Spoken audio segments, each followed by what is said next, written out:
Season 11, Episode 5, Mu on the Horizon Artifact Analysis. In last night's episode, Mu on the Horizon, there were 3 artifacts that were found that we will discuss. The first artifact was unearthed on the Lot 5 excavation site. Jack Begley was sifting through some of the spoils and unearthed what appears to be a part of a chain. The proposed chain link was bagged and tagged and was going to be taken to the Interpretive Center for further testing by Emma Culligan, the team's archaeometallurgist. The artifact was not discussed further in last night's episode, so we will be updating the results as soon as they are made available. The second artifact was found near the Money Pit area in the spoils of the garden shaft. Gary Drayton and Charles Barkhouse were working in this area. Gary pinpointed the object that appeared to him to be a metal wedge. This piece was also on its way to Emma Culligan for further testing. No update was given during last night's show, but we will pass on any information as soon as it is released. Our third artifact was found on Lot 5 in the same area as the assortment of coins that were found earlier this season. This area was identified as a hotspot and the coin zone. Gary Drayton and Rick Lagina were working in this area and unearthed what Gary thought was an ancient coin. He remarked that it was a heavy old coin and a bit of ancientness. The piece was bagged and tagged and sent to Emma at the Interpretive Center for testing. Fortunately, this artifact was analyzed by Emma in the Interpretive Center, and the results were presented. The piece was scanned, and Emma concluded that it was lead with small amounts of iron and copper. She proceeded to show an enhanced image that revealed letters on the piece.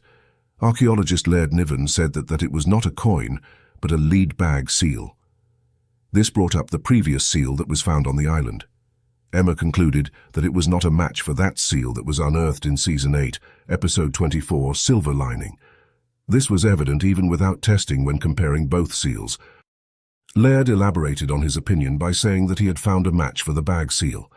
It appears that the seal was used by John Lodge cloth packers and was used for bundling cloth for the British Army. He went on to say that there was a date of 1808 for the attached listing for the company. It was noted that the letter I was being used for the letter J in the word John, which was an older practice. This immediately launched speculation that the seal could have been much older than Laird's assessment of the 1700s S, specifically the claim of the 1500s ES. Upon closer inspection, the name of the company was the John Lodge and Company Packers of London.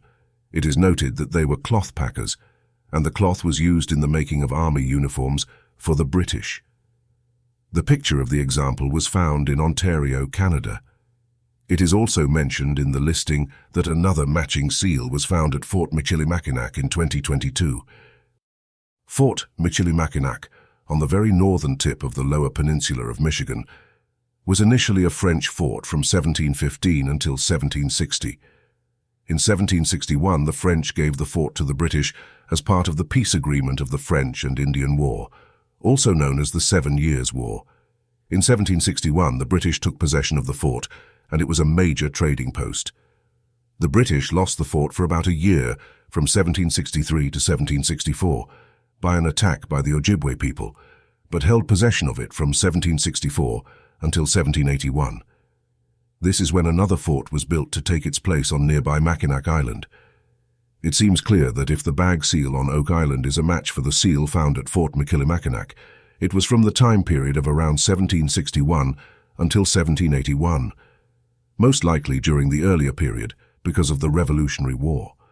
This reinforces the continued belief by compendium investigations that there was some sort of British military installation and habitation on Oak Island in the late 1750s to early 1760s that was abandoned by the British military. This cloth was packed for the British Army and is a clear indicator that it was being used for uniforms, which would have been necessary for a prolonged occupation by the British.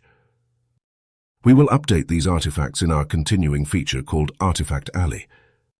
Please visit www.theoekisland Compendium for the entire article and our other interesting content. Good day from the Compendium. Daniel and Charlotte,